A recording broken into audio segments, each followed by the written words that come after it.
पाकिस्तान 22 सालनि खां पोइ ऑस्ट्रेलिया खे वनडे सीरीज़ में 2-1 तां शिकस्त ॾेई छॾी। पाकिस्तान ऑस्ट्रेलिया खे 8 विकेटनि तां शिकस्त ॾेई सीरीज़ पंहिंजे नाउ कई। पर्थ में सीरीज़ जे आख़िरी वनडे में पाकिस्तानी टीम 31.5 ओवरनि में ऑस्ट्रेलिया जे 9 रांदीगरनि खे 140 रन्सुनि ते आउट कयो, जॾहिं त हिकु रांदीगर इंजरी सबबि ॿीहर मैदान में न आयो। ऑस्ट्रेलियाई मेज़बान बैट्समैन टीम खे सुठी शुरूआत फराहम न करे सघिया ऐं 20 रन्सनि ते पहिरीं विकेट ते किरी पई। कैंगरूज़ तरफ़ां एबिट 30 रन्सुनि सां नुमाया रहियो। Opener Matthew Short 22, Aaron Hardie 12, Adam Zampa 13 runs ठाहे सघिया।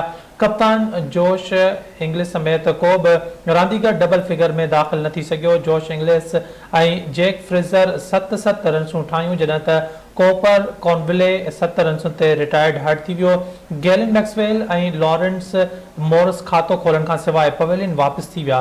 पाकिस्तान तरफ़ां शाहीन आफरीदी ऐं नसीम शाह 3, हारिस रऊफ़ 2, जॾहिं त मोहम्मद हसनैन 1 रांदीगर खे आउट कयो। सीरीज़ तोड़े मैच में बहितरीन कारकर्दगी ते मैन ऑफ दी मैच ऐं man of the series Haris Rauf खे ॾिनी वई।